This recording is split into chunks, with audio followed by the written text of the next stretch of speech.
warmly welcome to this Trendspotting event for the year of 2024. We hosting you and greeting you are Drees Summer in Sweden, of course at the Stockholm Chamber of Commerce, but why don't choose a spot like this for the first official Drees Summer event in Sweden? Me greeting you, saying that you are welcome here. I'm Karin Ståhl. I have the honor of being the Managing Director of Drees Summer in Sweden. Drees Summer being a new brand for Sweden and for the Swedish market. So what is that? Yeah, it's not a new brand. We are a beneficial company, meaning that our aim is that we are on a path giving more back to the earth, the globe, and to humanity than we take out from it. We have been active for several years, and our purpose is to unite opposites, to create a world we want to live in. So that's what I and all my peers, not only here in Sweden, but also in other countries, do every day at work. We are founded in 1970. We are managed by partners. I have now more than 5,000 colleagues throughout the world, most of them in Europe, but also in other countries. We are one of the 60 locations worldwide for Drees Summer. And we do everything from consulting through over the sectors of real estate, infrastructure and industry, over to implementation, any consultancy services that this market benefits from. So I'm so happy to greet you. Welcome here to this Trendspotting event of 2024. But this is not something I can do all by myself. I've lined up a bunch of colleagues and also researchers helping us to present the trends today. So you will soon meet Tobias, Karina, Minu, Peter and Marco helping us in delivering the content of the different trends. But before we welcome our experts up on stage, let's just have a quick look at what is happening in the surrounding world, what it is that influences us and puts the current trends into context. What we see and we talk about a worse economy, geopolitical events that have a big impact, a real estate market that is challenged to become more digital and net zero. We talk about and we see digitization, digitalization and AI, rising land prices, and unused buildings, electrification of the world, and lack of electricity. Employees' reactions to employers' expectations. Many E's in that sentence. I wonder who wrote that. How well-being and profitability go hand in hand. How rapid development requires distinct decisions. And what would happen to the world order if we stopped consuming. These and many more factors we have built in to our Trendspotting. A Trendspotting consisting of 5 clear trends, which we now will work our way through. Should we have a look at the first trend? What do you think?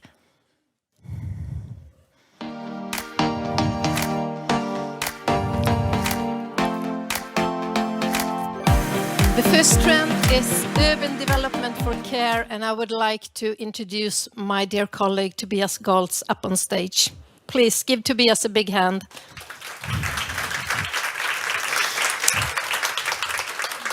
And what we do see when we see the trend, we have stated it like this. In response to the increasing importance of community well-being and inclusivity, urban planners and designers are prioritizing initiatives that foster care with urban environments.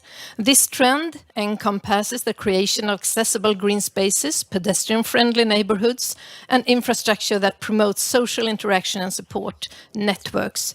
From age-friendly cities to equitable access to amenities, expect urban design to focus more on nurturing and supporting the needs of diverse population. So I'm glad to invite you here, Tobias, as our first expert.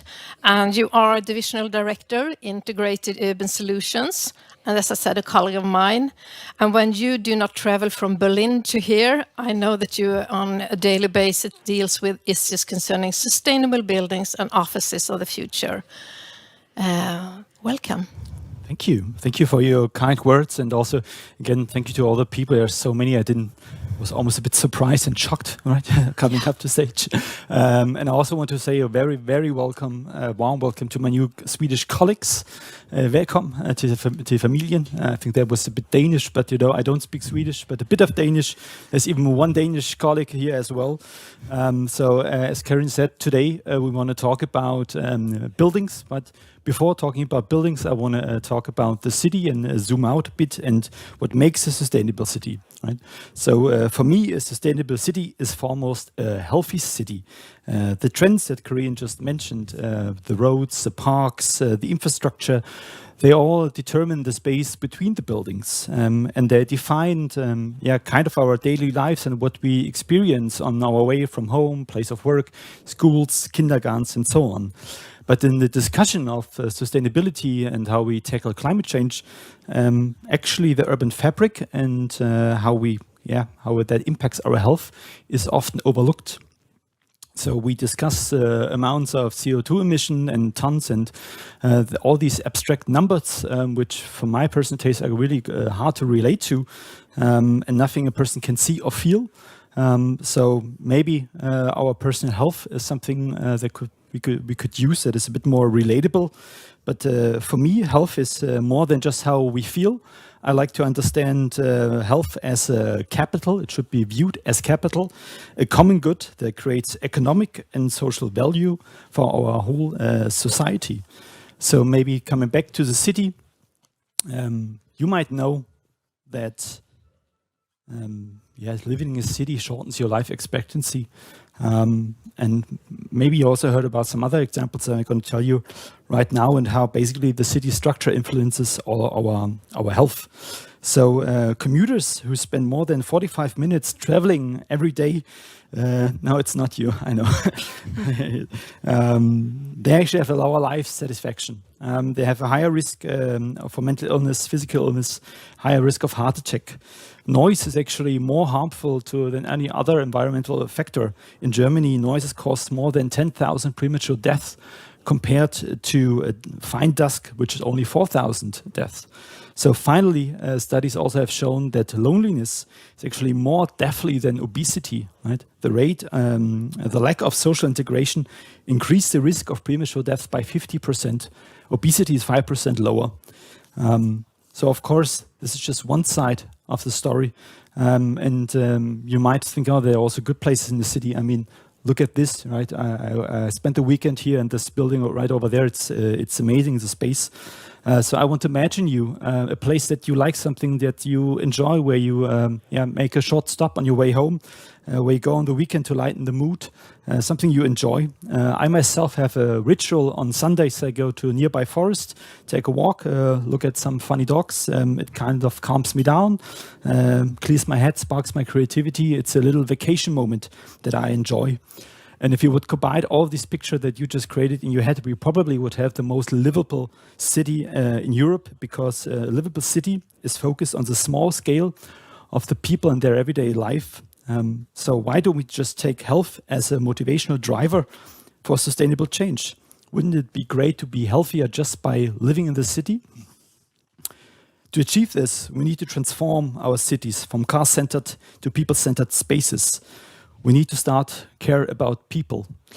For me, that begins and ends with a deeper understanding of our city users, and this goes beyond demographics. It's important to recognize that our values and lifestyle and social groups are actually more shaping our behavior than our age.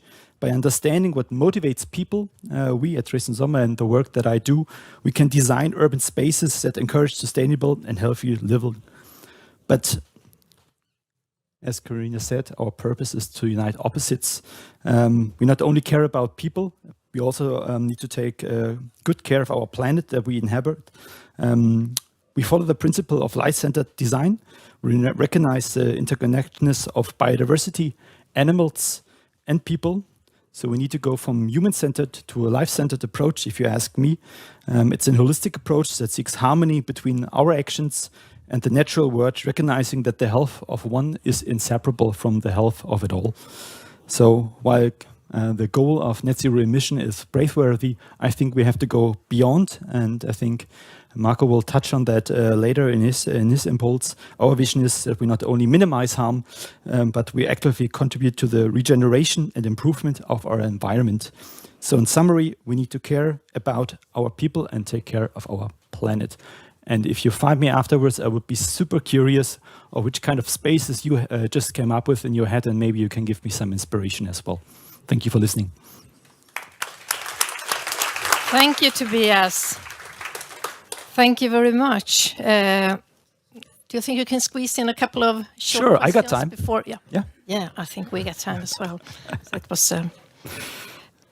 We think about this with urban planners and design, creating inclusive and accessible green spaces that cater to the diverse needs of urban population.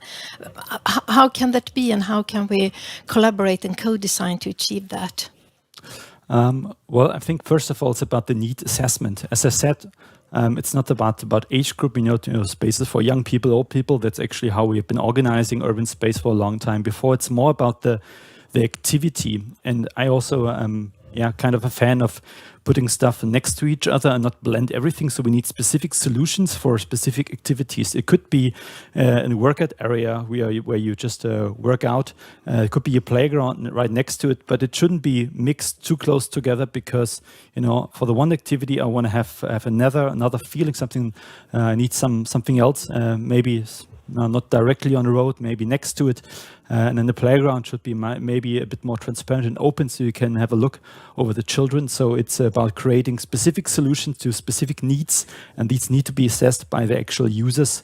And it should be something that is desirable. Thank you, Tobias. And what we talked about before the seminar today, this of fostering a sense of community and belonging among residents and those using the area. And we talked about these pedestrian-friendly neighborhoods, how they can contribute. How so? So I think by just walking through the streets, you experience your space differently. I've been walking around Stockholm the last 2 days, and at some point my feet hurt, so I started taking the bus and the metro. And today I walked the same route that I didn't take before. And I have another experience. So I think by just walking, it already connects me with my people, right? When I smile, I interact with people. So it's really important to focus on this walkability in the city, because it just basically connects me to my surrounding. And then also giving space for these community activities. There's this really good example in Copenhagen. It's a long boar, so it's just a food event where everybody just brings out their table, put it on the street, and they serve food. And sometimes the local community creates the food, sometimes the chef. So just by coming together, it doesn't mean that you have to be now friends with everyone and be like super social, but maybe just by your group. But it's nice to be together also, with some new people and creating these possibilities, right? And therefore the space needs to be catered, and it needs to be allowed and really shown that this is okay to do so. Great, thank you, Tobias. And it's such a great bridge to the next trend. So stay close to me and don't leave the stage. I think we will squeeze in. We'll squeeze in. We'll go for trend number 2 in our trend spotting.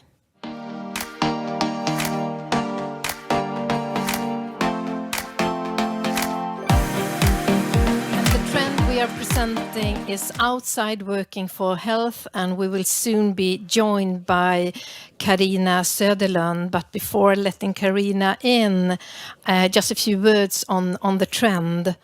A growing trend is where individuals and organizations are recognizing the health benefits of outdoor work environments, as you touched on, Tobias, very good bridge. From rooftop gardens to open-air workspaces, the emphasis is on integrating nature into daily work routines to promote physical activity, mental well-being, and overall productivity. Expect to see a surge in initiatives that encourage outdoor working arrangements and designs that seamlessly blend indoor and outdoor spaces. And with us now via link, I know we have you, Carina Söderlund, PhD, Senior Lecturer and Researcher at Mälardalen University. And when Carina does not join us to discuss today's hot trends, her daily work is within, among other things, integrated and visual design. Welcome to the stage, Carina. Thank you very much. Happy. I wish I could. Yeah, sorry. Continue, please. I wish I could be there physically with you, of course, but unfortunately, I couldn't today. But should I have my speech or? Yeah, I think so, Carina. We are so super well prepared for that, and we are anxious to hear your say on this topic trend. So please, Carina, go ahead. Thank you. Thank you very much. As just said, my name is Carina Söderlund, and I am a senior lecturer and design researcher at Mälardalen University. And there I teach the spatial design program, and I'm a part of the information design research group. And at the moment, I'm active in 2 research projects, one on hybrid work meetings and one regarding sustainable offices of the future, SOFCO. And it's easy to think of us here on stage as so-called experts. Of course, I conduct research. I am knowledgeable with relevant literatures and methods. I participate with peers in the research community and at gatherings like this. But in the research project I just mentioned, I collaborate with fellows from other disciplines. We have a transdisciplinary approach, meaning that we collaborate with practitioners, specialists, and stakeholders from the industry and public sector, and we learn from each other, and we co-develop knowledge. The time of the autonomous expert is over. Together in collaboration, that is the research approach to the complex challenges of society. And one of our challenges is the workplace. For some time now, the traditional workplace as we know it has been questioned, and new places to work have begun and continue to emerge. And I wish to take you to such a place. I hope I have your trust and that you can feel comfortable in taking a deep breath, looking down at your lap or just in the floor, or even closing your eyes.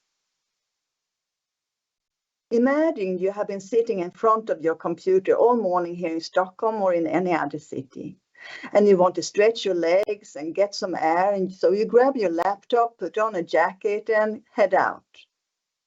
It is a pleasant day. And you walk for a few minutes until you see a spot you like, and there you sit down. Imagine there is a kind of a shelter, no rain or strong wind reaches you. You have Wi-Fi and electricity. Imagine that this very day is the last day for cars with noisy engine and smelly exhausts. They are replaced with other vehicles. And you notice that the soundscape of the city is completely different than before. Can you imagine the sounds? And can you imagine what this place smells like? Now you open the laptop, you log in, answering some emails, writing a document, and then you look out ahead, and what do you see, I wonder? Maybe you will see some trees. Some of you are spotting a vast view over the sea. And maybe you experience an open space where people are walking or sitting at a nearby cafe. The place where you are is easy to overview and comprehend. You find it easy to access and claim. It fulfills your needs right now, so it is usable. And you feel safe and enabled and empowered to influence your work situation. Qualities like these promotes well-being, recovery, social interactions and relationships, and more. That is at least what our research indicates. The workplace we imagine now together is an outdoor office in a public and urban setting. It can be pre-arranged and organized for this very purpose, Or in this case, just as you perceive it, the outdoor office is defined by your impromptu work activities. And the outdoor office we imagine now or even creating together. That is the trend for 2024 and beyond. That is how I see it. Thank you. Thank you, Carina.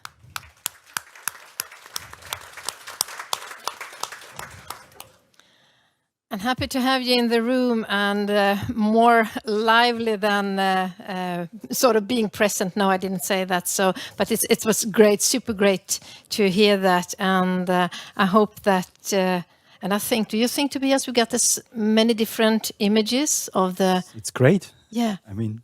So it's super nice. Carina, as you work with the collaborative design, that's an important part of your work. I just wonder, what role do you see for community engagement and sort of the stakeholder involvement in the design plan and planning in all phases, new building projects, development projects? Is that something that you have a take on? Well, I don't have a take on that, but I think there is, of course, a very important role.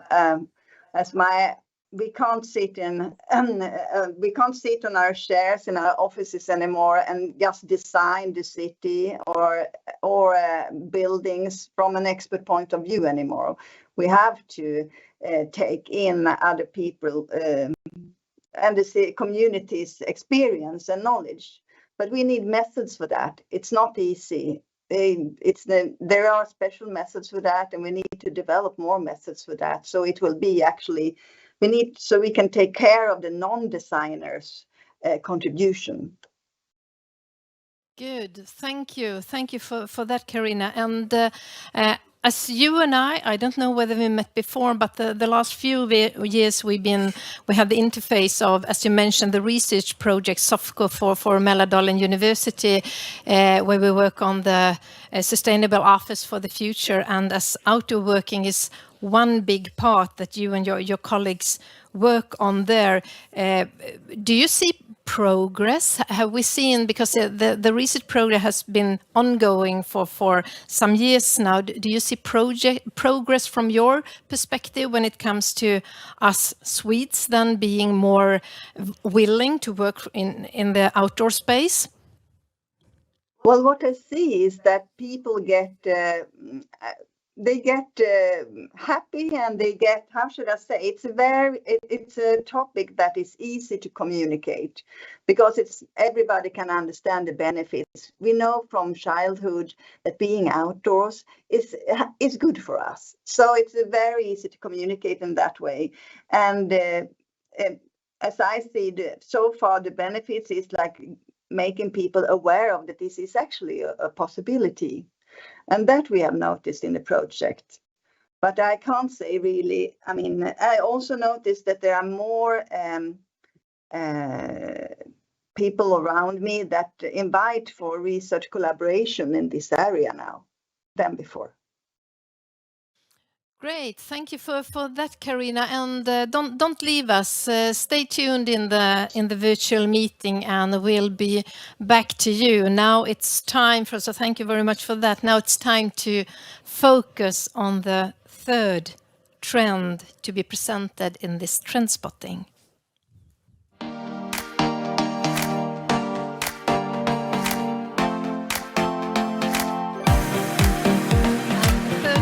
When this comes to the sustainable buildings and offices is big data for evidence. And I would like to welcome up on stage my colleague, Minu Tegethoff. Please enter.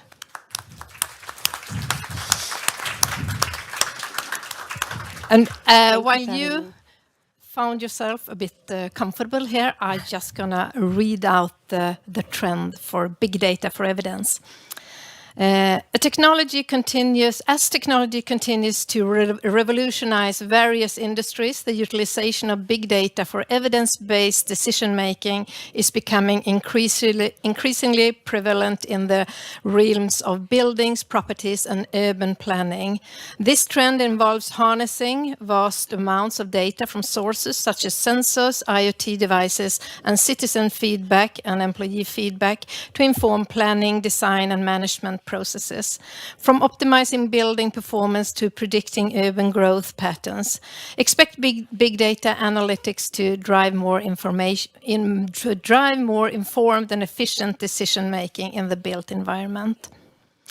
And Minu Tegetov, you are head customized smart building international, also a colleague of mine from Drees Sommer, as I said, and on a daily basis dealing with just what it sounds like, smart buildings. So welcome on stage, Minu, and please give us your expert talk impulse. Thank you for having me here. Thanks. It's I don't say this to every site, but it's one of the first favorite 60 sites of Drees that we have.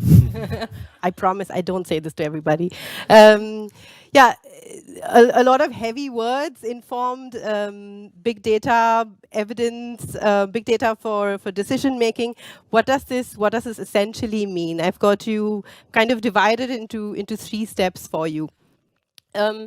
We put out there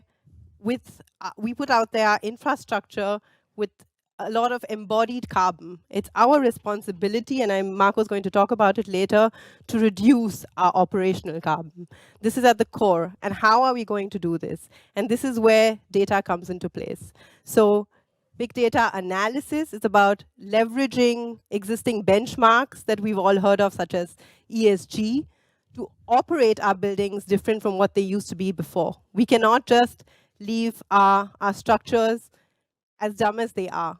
To give you a simple example, I like to use my example from home. So I have, obviously I test everything at home with my husband. He's absolutely not amused about it, but it is the way it is. We have photovoltaic cells, and we have a 8 kilowatt battery. So this is a lot for a household of 4 people. You usually just need about 2 per day. And depending on how much the sun shines, my battery is full. And I've been monitoring, obviously, also all my equipment, whether it's my washing machine or my induction or my dishwasher. And the minute I see that we have too much energy, I actually call my husband and I tell him, I think today we need to run a second round of washing machine. We have too much energy in our battery system. Or you need to cook a lot because I know our induction takes up most of our energy.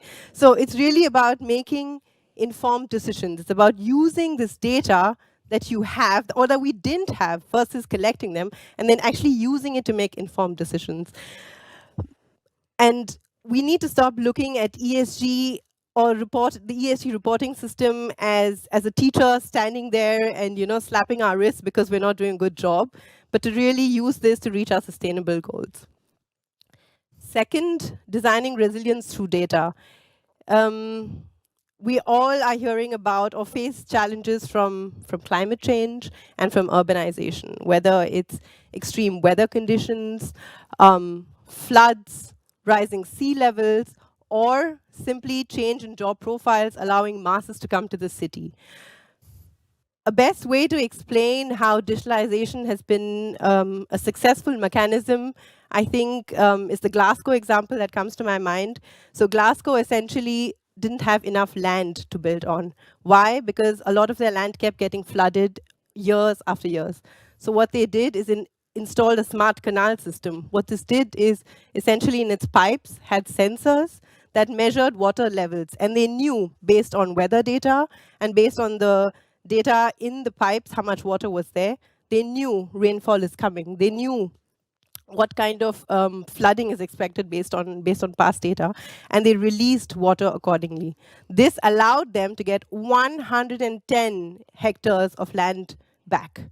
This, of course, translated into 3,000 housing units, another 200 office spaces, you name it.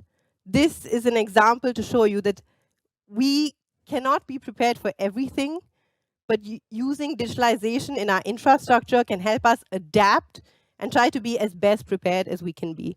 Again, informed decision making. last but not the least, users. I think we are going to speak about this at all levels. We're going to be repeating ourselves again and again, but we are also at the center of this. We need to make sure we are providing healthy environments for our people, for their mindfulness, and we use spaces or we use buildings to sleep, to play, to work, for everything. So this has to be the core of our design. And when I say this, I say you need to be able to understand your users' needs, especially in the Nordics. You know this, you have such little daylight. Today we have systems or lighting systems that allow to mimic daylight. We have biophilic design. We have so many elements coming into play, and we need to use this to our advantage to create environments for the well-being of people. So in the end, building smart is not just about building resilient infrastructures, but it's about prioritizing and building spaces for people and a healthier planet. That's it. Thank you, Minu.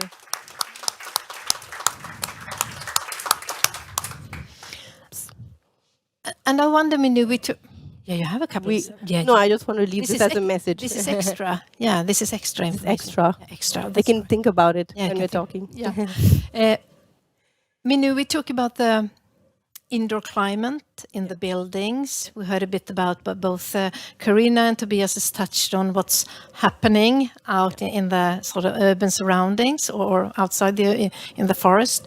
But when it comes to the indoor climate, how important is it to really monitor that, and how could we gain a better indoor climate with a big data setup? So first and foremost is understand, gather data, figure it out. And I'm not just talking about these regulatory thermometers, but actually have dashboards. That's the first thing. And second thing, give back this data to the people in these offices. So there are a lot of times where, you know, depending on the mood of the colleagues or the partner sitting around you, for one, it's too cold, for the other one, it's too hot. Oh no, the thermometer says it's 21 degrees.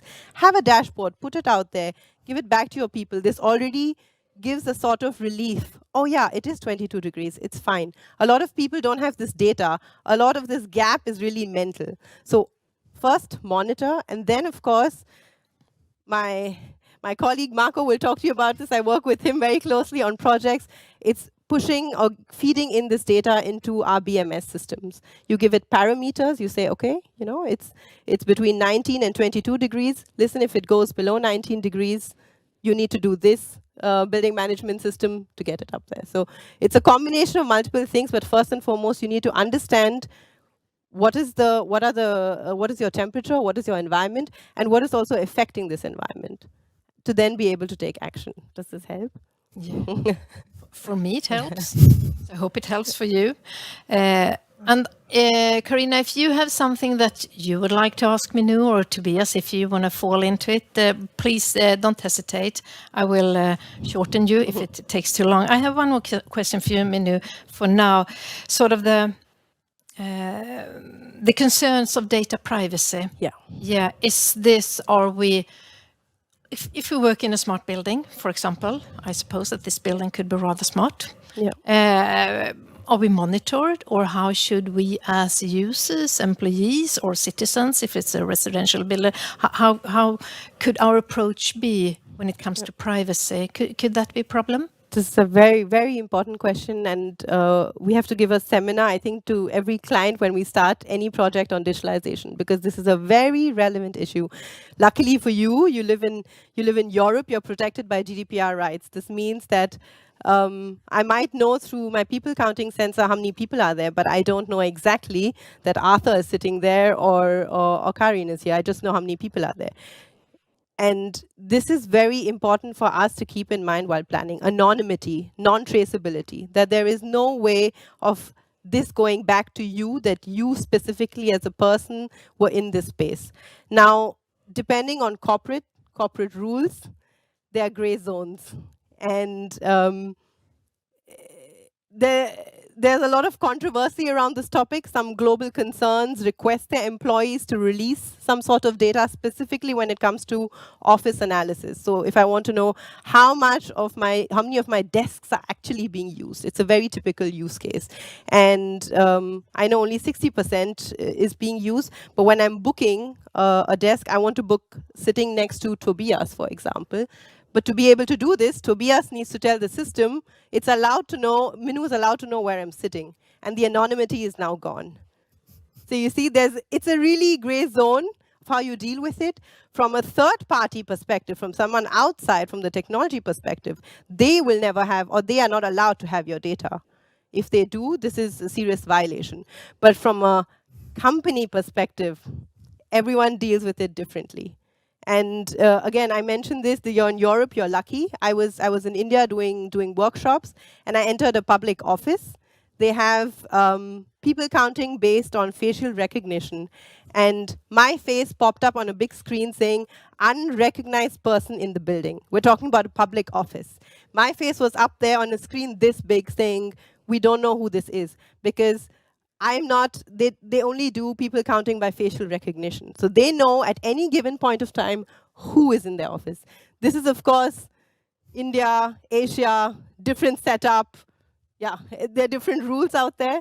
But you're right, one has to, for every project, deep dive and look into this firsthand before you start detailed planning. Thank you, Minu. We have you being such a smart audience. Now you have got the grasp of the setup of this afternoon together with us, and we have been flying in. We started Tobias with the urban development.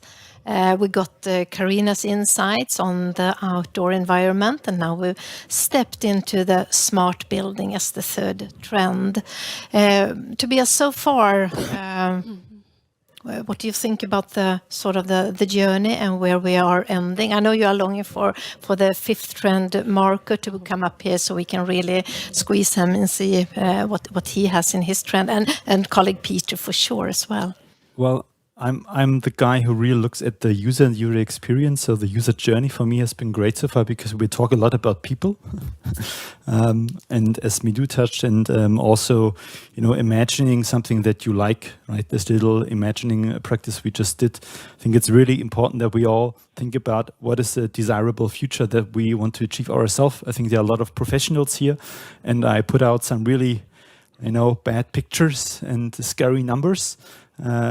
But I think it's kind of our responsibility to take charge for that. So I think it's good in the end that we still talk about how it affects us and how it actually gives us a more desirable and pleasant life. Thank you, Tobias. Do you want to add something, Minu, or? Yeah, I know we went over the presentations a little bit together, but it's interesting to see how all of us are so much focusing on this planet and people when we're actually conversing. I didn't realize because we didn't do a run-through presenting, we saw it on slides, so it's nice to see. Yeah. And then you might think that we're just engineers. We develop and plan, and architects, and that's the same thing to be as an engineer and an architect. Sorry for that. And you, Karina, you may verify. I don't see if you raise your hand, but if you do, I know that my colleague Charlotte will wave at me and let you into the discussion. When we have presented the 5 trends, we will hopefully have a stage, including Karina, full of experts. But you can already now start to think about what kind of sort of additional questions do you might have. Don't rely on me being so super smart that I know exactly what each and every one of you would like to ask me or any of the experts. So you can start to think about that. And I know then that Charlotte and Ylva waving with the big yellow microphones will support you, so you are heard in the audience and in the virtual world. Should we go for trend number 4? Are we ready? Let's go for Peter. Yes.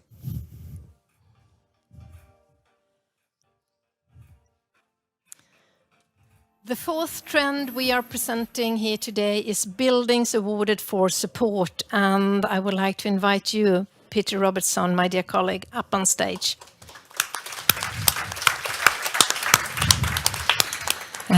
And as Peter settles in, I'll give it to you.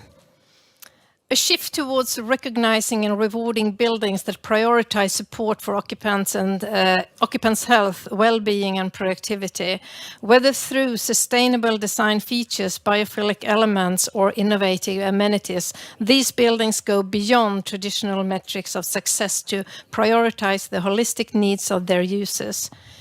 Expect to see an increase in certifications, awards and recognition programs that celebrate buildings that excel in providing supportive environments for the occupants. On stage now, Peter Robertson, Senior Change Manager and a colleague of mine. And when you not spend your time on sharing today's trend insights, I know that you are fully occupied with supporting and enhancing our clients' organizations to work, for example, hybrid, digital remote, and with a neurobrain in mind. Warmly welcome on stage, Peter. Thank you very much. I'm happy you said neurobrain because it's kind of the same, but we'll talk about that later. Yeah. All right. Yeah. I'm not going to talk so much about buildings first. I'm going to actually begin. That's why we put a heart, a chalked heart on I'm that. going to talk about making movies. So I'm going to take you on a little bit of a journey like with Karina did, and you will figure this out in a minute, of course. You're pretty smart people. But if you were a studio director and you want to make the greatest movie, you would need a kind of a mix of competences and skills, of course, to do that. You would have to have a screenplay. You have to have an idea of where this movie is going, of course, in order to make an impact on the audience. You would also need to make that story boil down into a manuscript that everyone understands. That's important because you want to attract actors. You want to have people making this movie, of course. And the biggest stars will only do the movie if they feel connected to it. So it's important to have a good idea. These actors also are quite important because they cannot only be the main leading stars. They need to have different roles. There need to be plenty of them in order to make the movie kind of interesting and great. They need to be very specific characters as well. No one would remember E.T. if it was just a bear, right? It's more interesting with someone, an alien with a long index finger able to call home, right? There needs to be a director as well, someone pointing out the direction of these actors so they go aligned to the same goal, so to speak.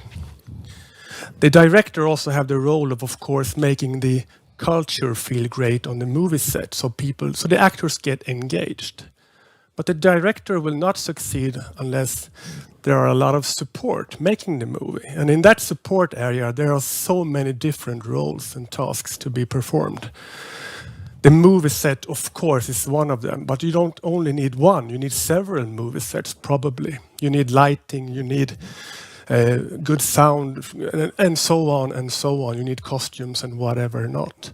So I think you might get the idea. And I will just say by the movie studio and movie making, back in the days, they were basically only made in Hollywood in studios. These days, a movie connecting to most people are made in many, many different locations. And when it's the most real, we tend to get the most connected as an audience to the movie as well.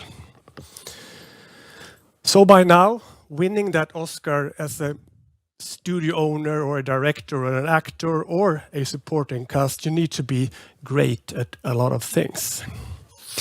So let's connect this to work life, the movie of my work life, then let's say. There needs to be a vision, a purpose, a vision and a strategy and a plan. That's the manuscript, right?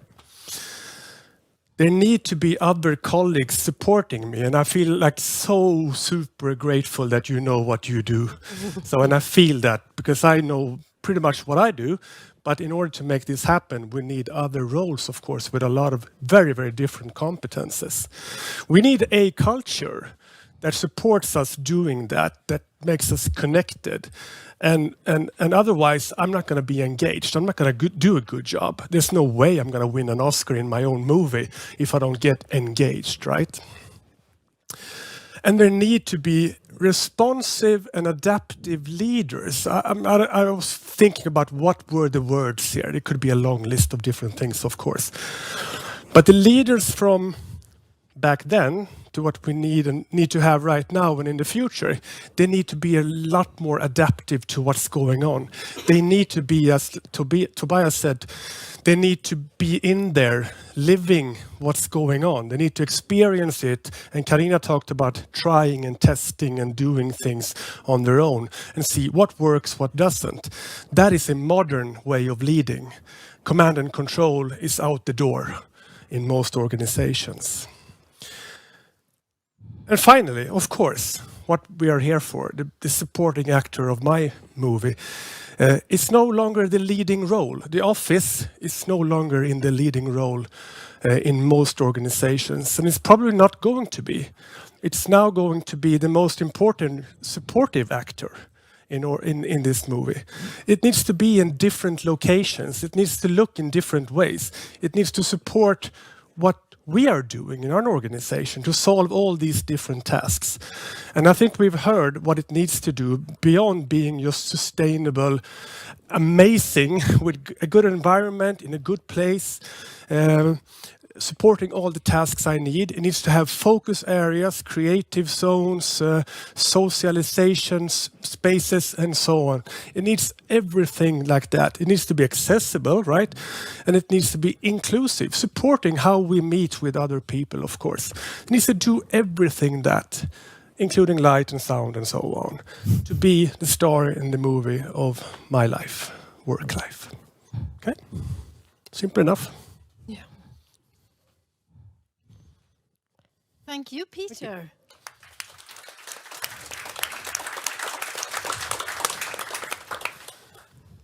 So, by saying that,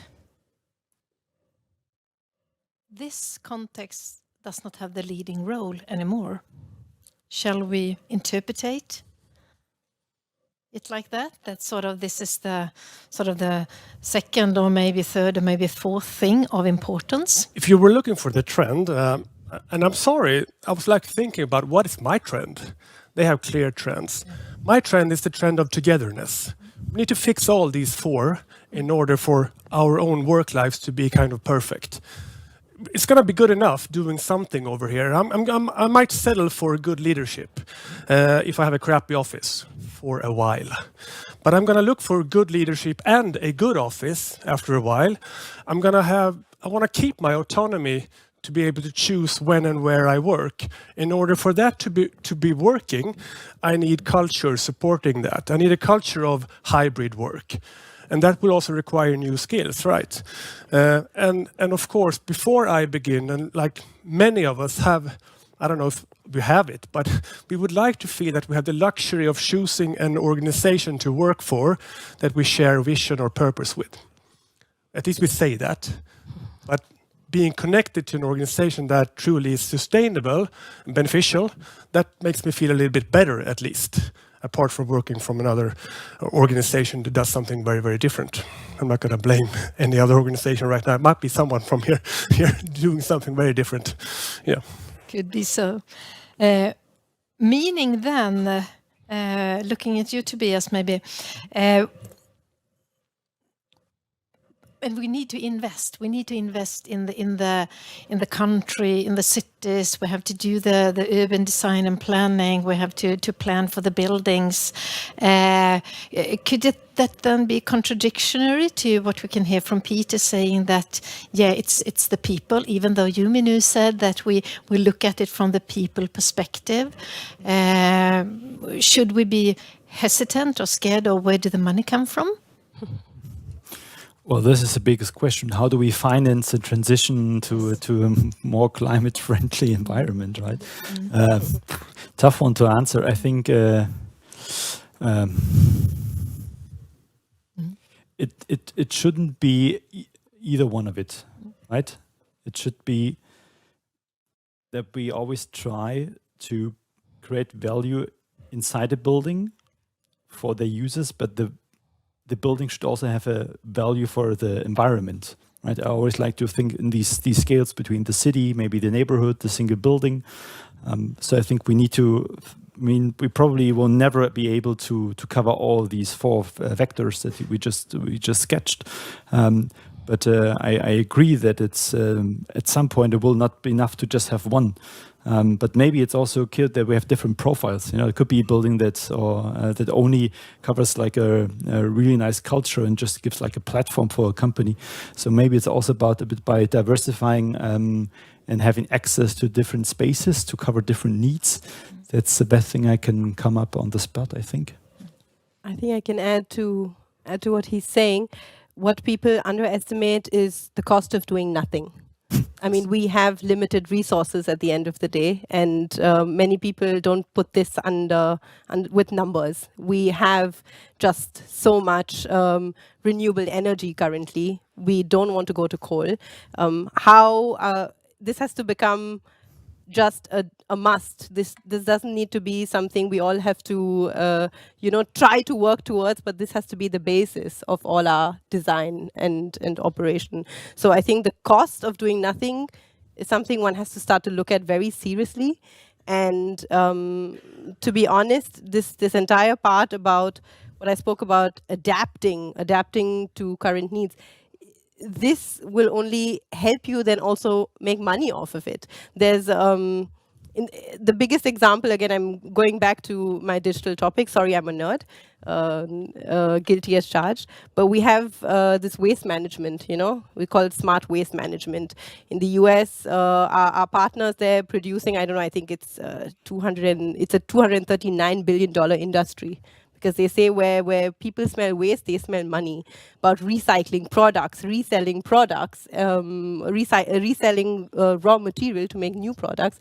This is where it's going. And the faster, I think we can reach all four topics, but we need to align and take it as a must.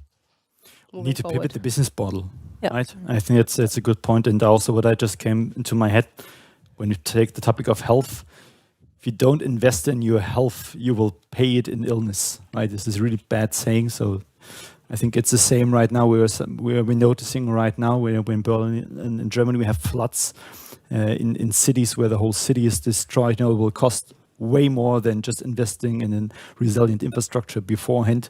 So there's a need of change, and it's kind of in our hands to make it feasible, viable, and desirable.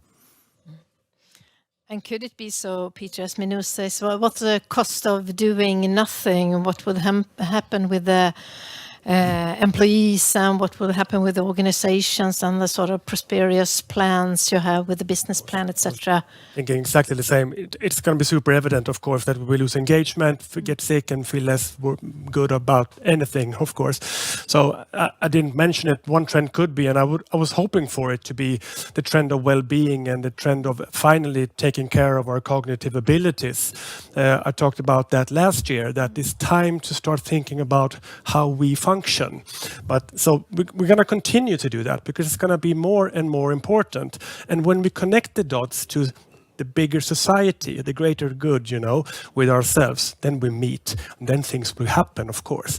It's beginning to happen, but it will get speedier when it becomes personal. Yeah, exactly. Unfortunately. Great. Karina, please join. Thank you very much. I just was thinking of, about investing in new buildings, for instance, and new places. Well, we have had a trend for a while, and that is actually changing the purpose or changing the meaning-driven innovation when it comes to building and urban areas. And that means that you reuse the places you already have or the building you have, and you give them new purposes. And we have here in Eskilstuna, where I am, we have my old university building. That was actually an industrial building where from late 1800s, and they had been reused and rechanged for new purposes. And I was thinking that I would like to discuss that more. I don't know how it is with you, but I think, with the outdoor office and working outdoors, that is giving a new purpose to a place that doesn't have that purpose from the beginning. So I don't know, what do you others think of that?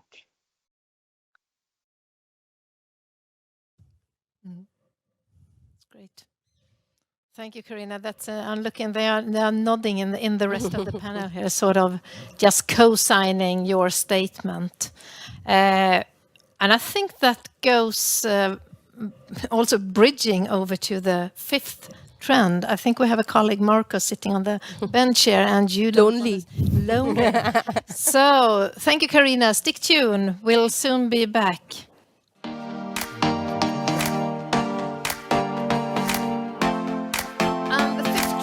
We have spotted is Go Green for Resilience, and I will welcome my colleague Marco Abdallah up on stage. Please, Marco.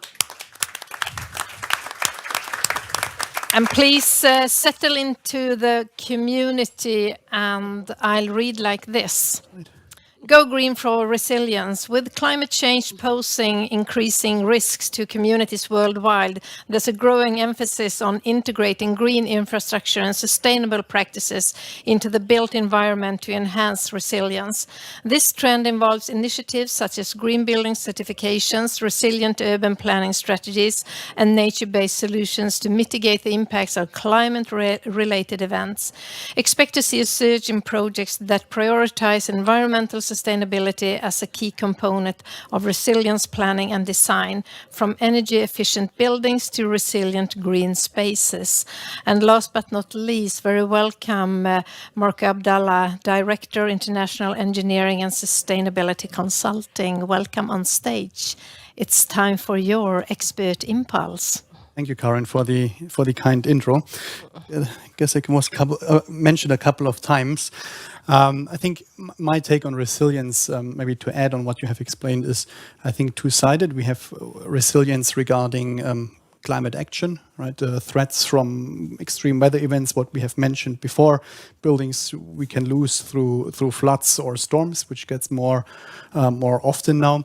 But we also have a financial resilience, which currently really rattles the market a bit, so-called stranded assets. So if you don't invest in green, you get stranded, and that can make you, as a building owner or especially an investor, quite vulnerable. So I think we need to look into a wider sphere when we talk about resilience. And I think the reason why we talk about resilience is simply because we have created our own problem of climate change. We have used fossil fuel and emitted an enormous amount of carbon emissions.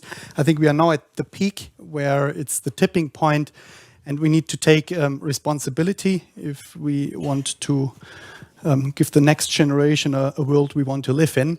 And that means that we also need to radically change. Right? It doesn't happen through just being a little bit less bad. It's a radical change towards regenerative design and regenerative behavior. And in fact, I think that's also potentially a question you're going to ask me, whether I prefer the carrot or the stick as a motivation.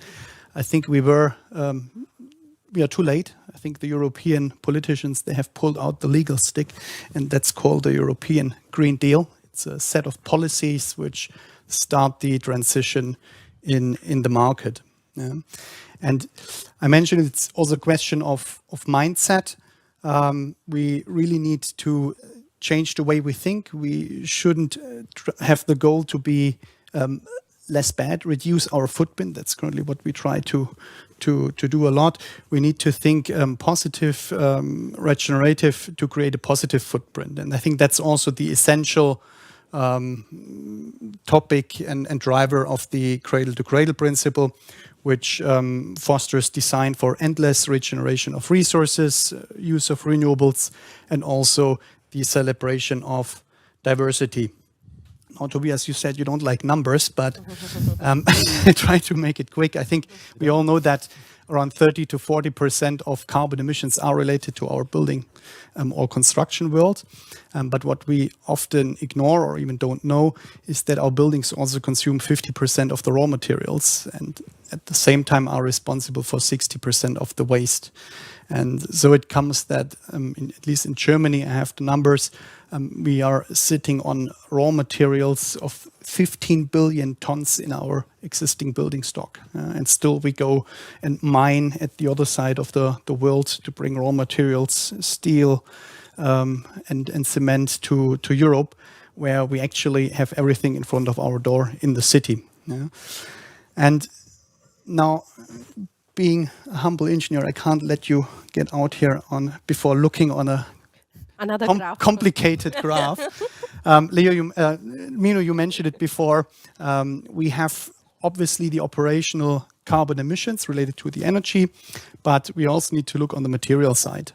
I think that is now getting more and more important. Embodied carbon emissions, if you plot them over the life cycle of a building, which is around 50, 60 years, you get a visualization like you see here with that initial peak of embodied carbon emissions. It's often around 50% of the whole life carbon. Yeah? And that means if you would reuse a building, you would already save easily 30 to 40% of the entire life cycle carbon of a building. Yeah? So it is a change we need to do. Plus, when we look at renovations, at every point where we bring in materials into the building and we take out materials, we have, again, embodied carbon emissions. And there is a very close correlation also to waste and resources. Obviously, if we work with materials, it's related to waste. And unfortunately, most of the buildings we see today, and we are still designing them today, are made for landfill. Right at the end of the lifetime, the materials are lost. You can't disassemble them, so we lose them and need to deal with a huge pile of waste. Now, the solution is that we have a more holistic view on what we call a circular ecosystem that also includes the building products, product manufacturers, which produce circular products made of the right materials, which we can then, as architects and engineers, take into the construction projects in the right way so that they can be disassembled at the end, they can be reused, they can be recycled. We need to make use of the existing building stock by reusing building, but also by reusing materials or bringing back materials into recycling loops, which brings back principally the raw materials to the product manufacturers. And then we have closed loop, and then we are able to reduce carbon emissions dramatically and solve also the material problems. And circular doesn't mean that we need to reinvent the wheel. The technology exists. We know how to do it. I think it's more a question of motivation, and it just requires a very big portion of collaboration across the industries. Thank you very much. Thank you, Marco.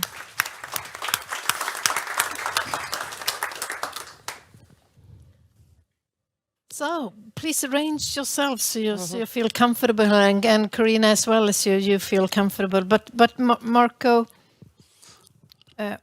sort of, I wrote one question here, and maybe you touched on it as well. Sort of, how can cities incentivize and promote the adoption of sustainable and resilient building practices among developers and property owners? Sort of, how can we then make this happen? What shall we do? I think it's we touched on it. It's principally a matter of money, right? Financing. That's a huge topic, and that's currently what we see is changing in the market. I think I managed to do that presentation without mentioning the word ESG, which is currently a huge buzzword in the industry.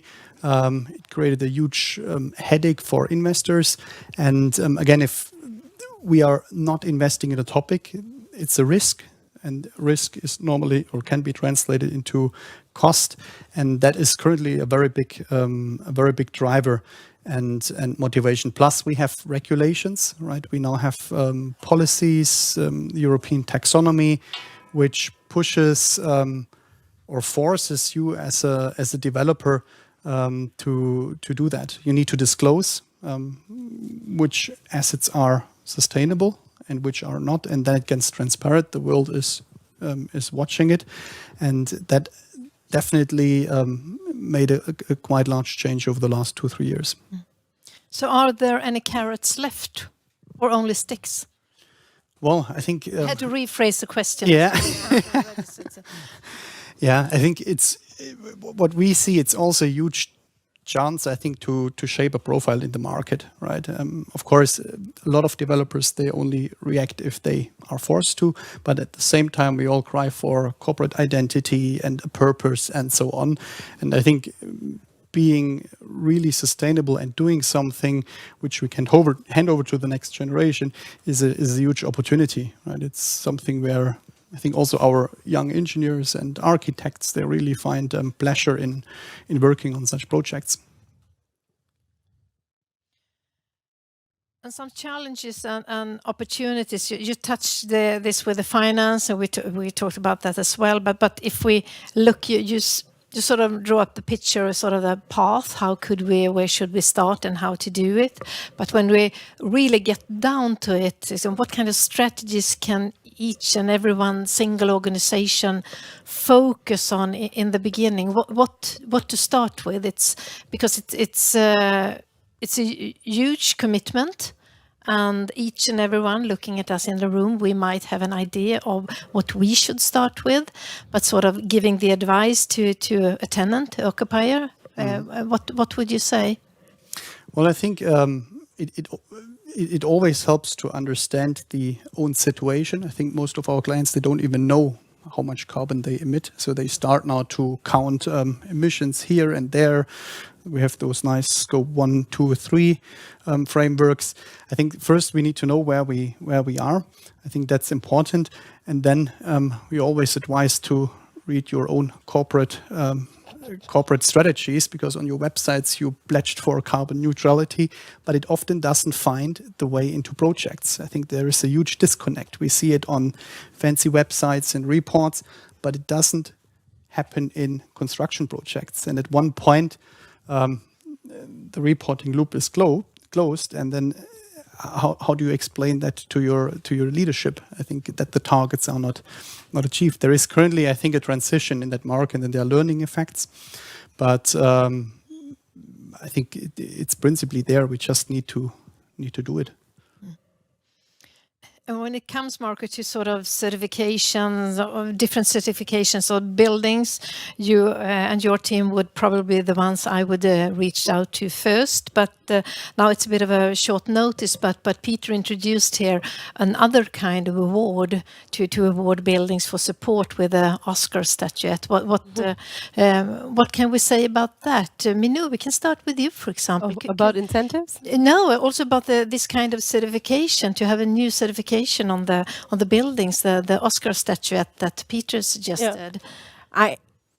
I'm not really for these statues anymore. I mean, for digital, you also have this wired score, platinum, gold, and it's beautiful. For me, it lands up being only one time. There has to be some, so I mean, ESG, again, I'm using the ESG word, it at least controls you every year. And I agree, there is this want or need to be shown, and maybe it's a good start to get people going, but this has to come from within the organization. And I actually have a question and a point, if you don't mind, to Marco. Marco, we were talking, I was at the Bosch campus and in Bangalore, and they wanted to have a complete deconstructible construction so that they can have zero embodied carbon. They wanted to recycle and use all the material that they were building a building up with.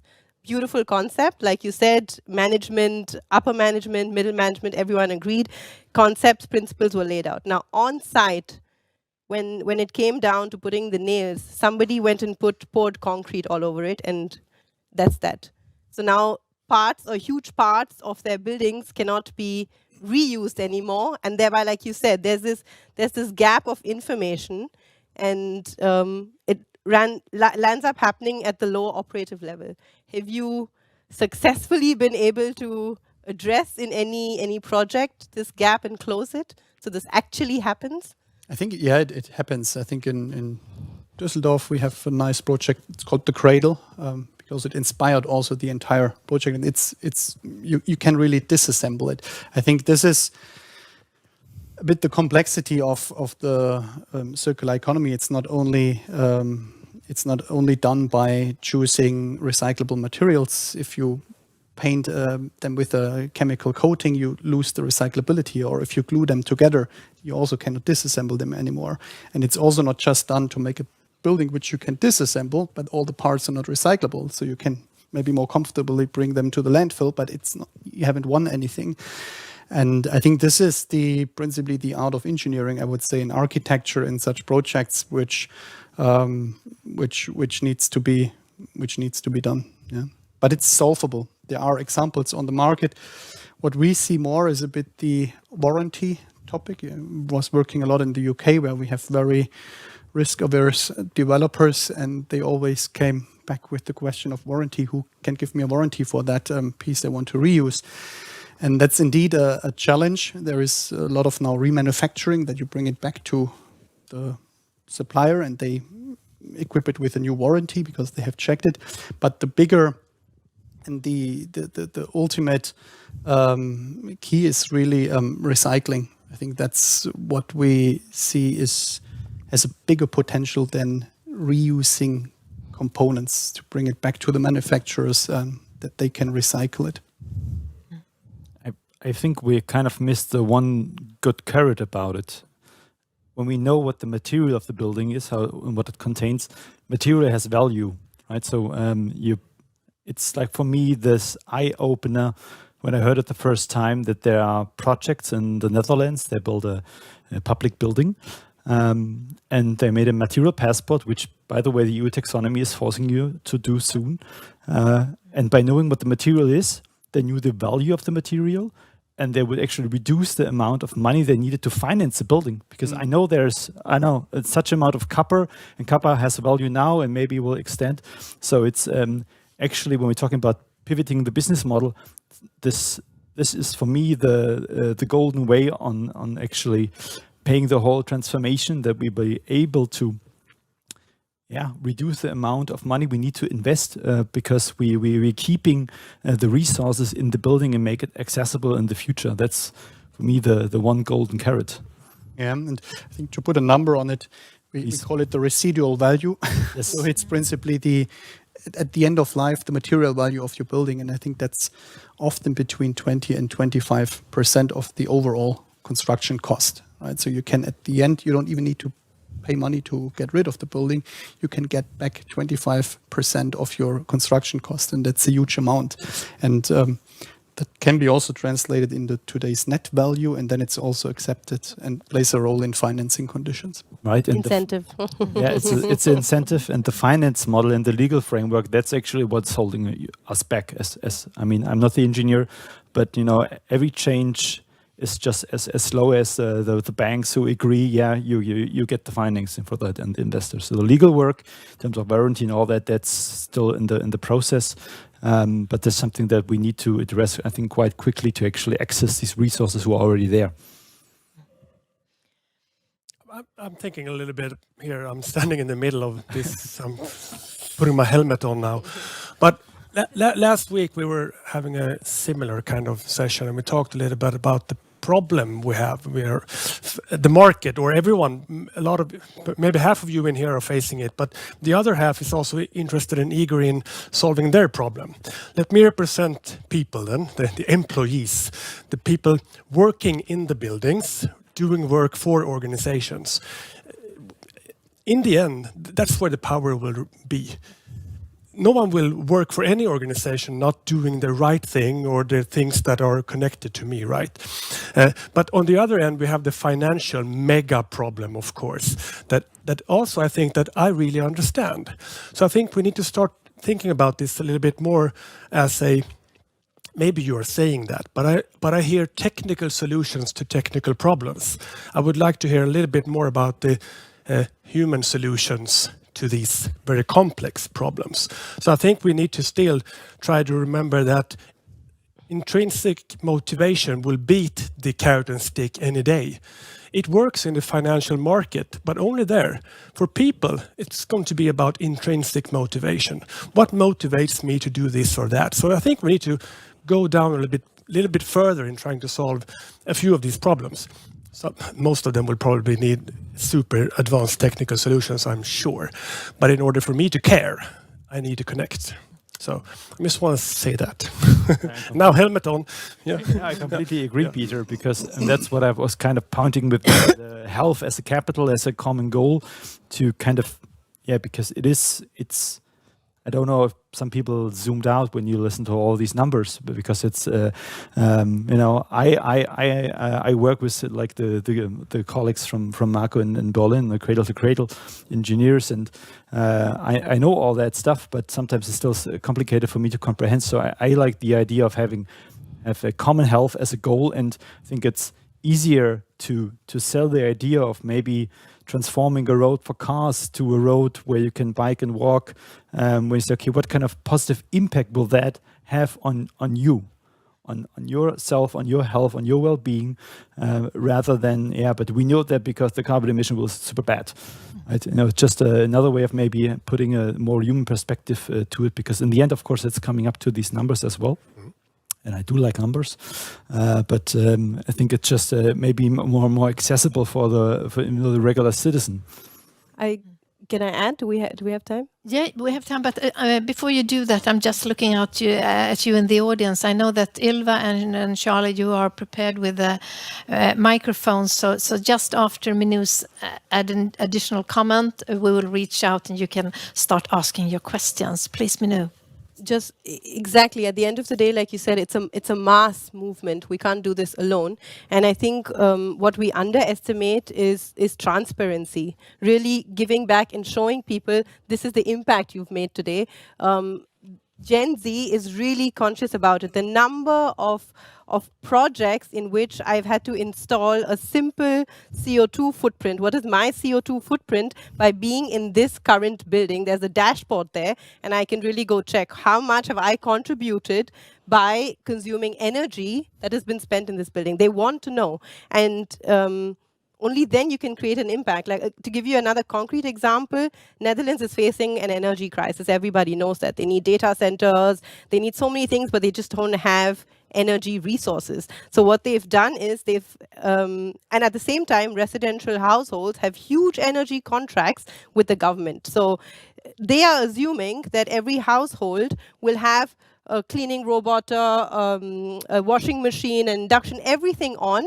What is your maximum energy consumption? And that is your contract for your energy consumption with the government. So what they've started done is motivating citizens to actually track, and they're doing this with some subsidies, track what they are actually using. And the minute citizens have begun to see, I actually don't need 10 kilowatts of energy per day because I don't have 40 things on. I don't need so much. They have started to reduce their contracts, thereby giving back into the system. And then you also have the government sending back messages saying, thank you so much for your contribution. Thanks to you now, we can have another office building standing somewhere else or another project because now we as a country have energy. So this kind of power that you can give to people by really being transparent, I think we underestimate.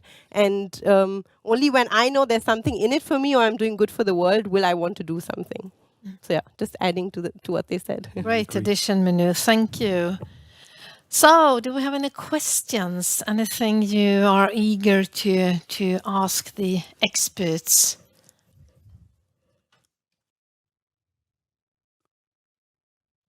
I want to hear at least one picture. Not a question, a picture. There we go. Okay. Question to Marco coming up. Be prepared.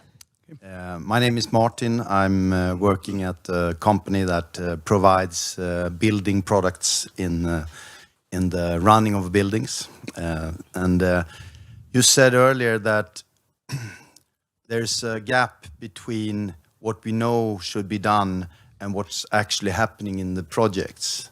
And I experience a lot of hurdles during the entrepreneur chain of people that is involved in these projects.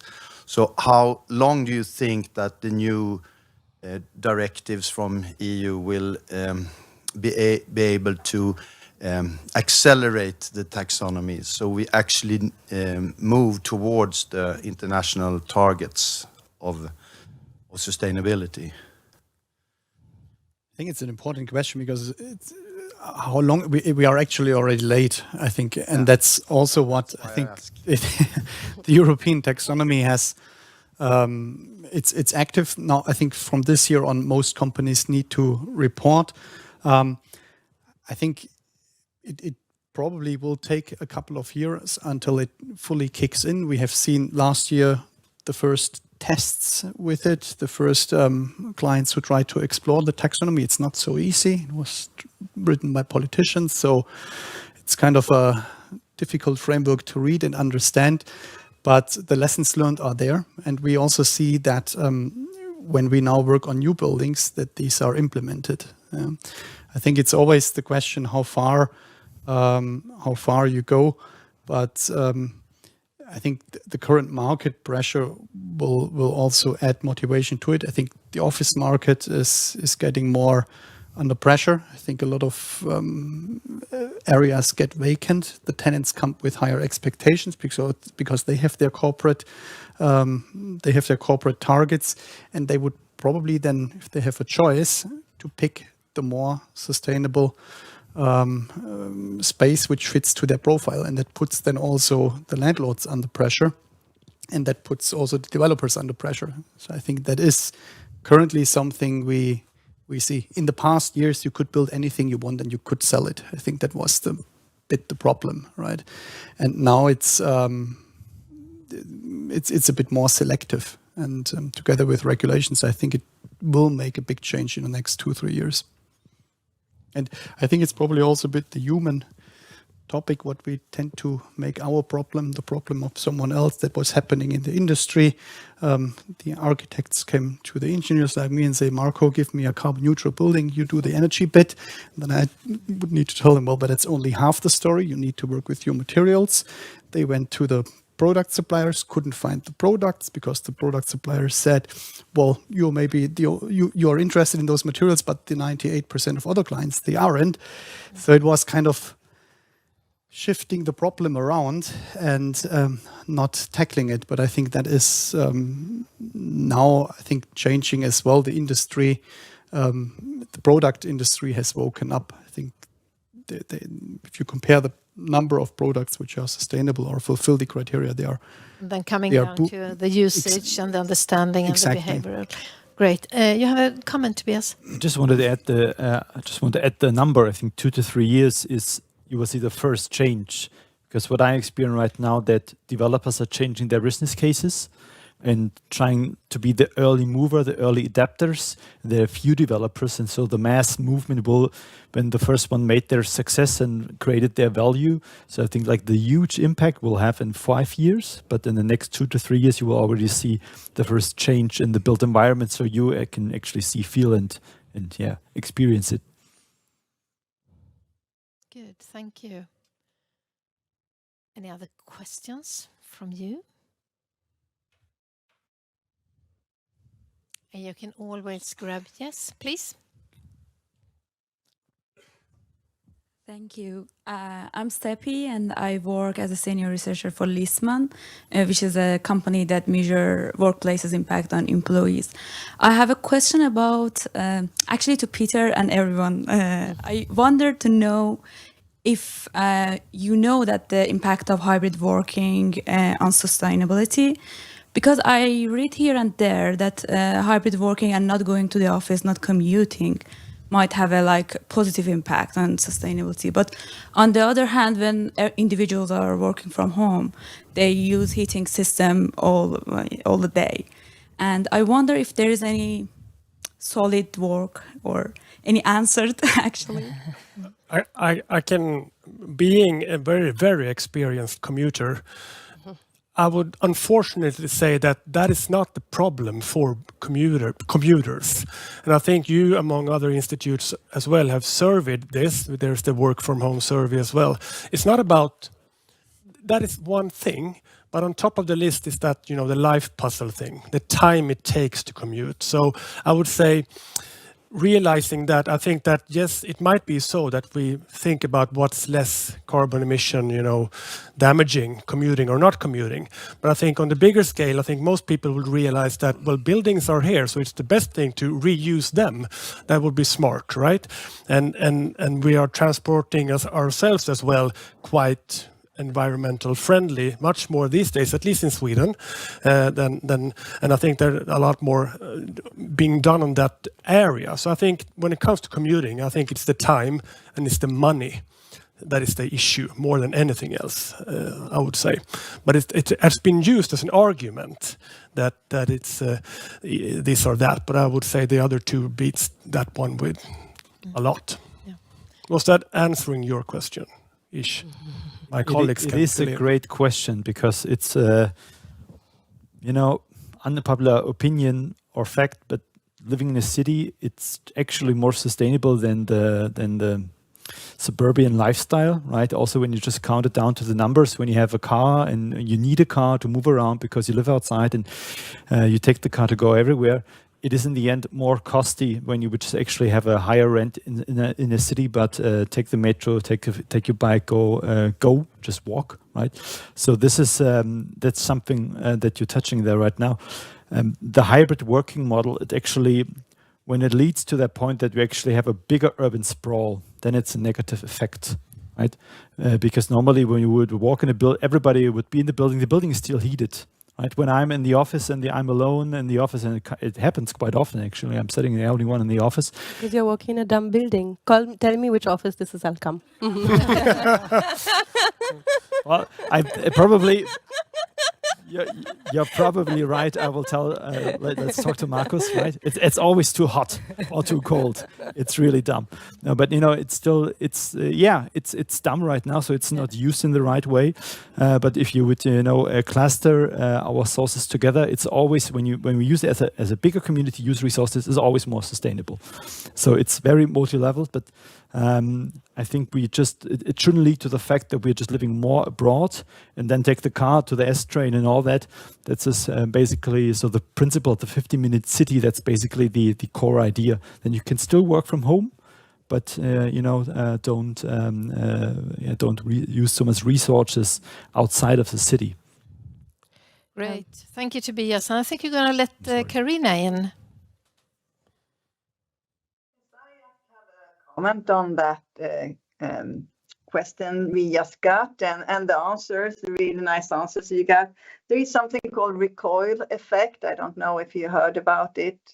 So for instance, when we are working at home and we, for instance, work at the countryside, then we need more cars. So for one way, it is better for the climate to work at home. On the other hand, we buy new things because it's possible and we need them to be able to work at home. So recoil effect, and it's possible to, I think, when you're trying to figure out what is the best alternative, it is not so easy. Well, but at least we need to reflect on it at least. But I was thinking also there are other sustainability aspects. For instance, when it comes to hybrid work, there is an aspect of actually that you can be empowered in your life. You can make decisions that you can actually stay at home if you needed. That is also a sustainability aspect. So we have to put several sustainability aspects, I think, and together and compare them. So we can only, that was my comment. Thank you very much, Carina, and I think we will let that be the last comment from the panel, and also to answer the last question from the room and the audience today. And it's good that we stress out the S in the ESG. We often talk about the environment and we talk about the governance, but then we come to the social and put the people in the centric development. And I'm just looking at you, Peter. I think we can come back to this topic further on this spring as well, to enhance the S in the ESG, because guys and girls and all the guests in the room, time flies, and it's already beyond closing time. I'm looking at my crew back there looking a bit annoying at me, saying, Karen, now you have to close the talk for today. So we shall now close this Trendspotting session. And I think that because you will all be hanging around in the room for a while, yes, and unfortunately we won't have Karina with us in the after mingle. But what have we heard and what have we seen? We've been talking about the trends for sustainable buildings and offices, started with the urban development for care, sort of the big fly-in, with the outside working for health to make that happen in this urban development. Then we had the big data for evidence perspective. We talked about buildings awarded for support with the people perspective. And then I almost said go green or go home, Marco, but we didn't say that. We said go green for resilience. And me and Drees & Sommer having the honor of hosting this Trendspotting event with 5 emerging trends having an impact on the year in front of us, or that we already have entered. On topic sustainable buildings and offices. We direct a warm and sincere thank you to all of you, including you panel, choosing to spend this afternoon together with us. Hoping you have enjoyed the afternoon. We invite you to stick around, you being here physically in the room for a while. I know you'll find beverages and snacks in the end of the lounge, and can also promise that you can hook up with and talk to all our experts, except Karina then. And as well a more local colleague marked up like this all over the place. This may very well be the very first time you meet with Drees & Sommer in Sweden, and I promise you it won't be the last. Keep your eyes and ears open, check in on our website and follow us on LinkedIn. Or by that mean, give us a call. We have phones and smartphones as well, so just call if you need us. We are here for you. For now, thank you once again for joining. Don't leave the building too soon. Happy to have had you here. Thank you for coming, all of you. Well done.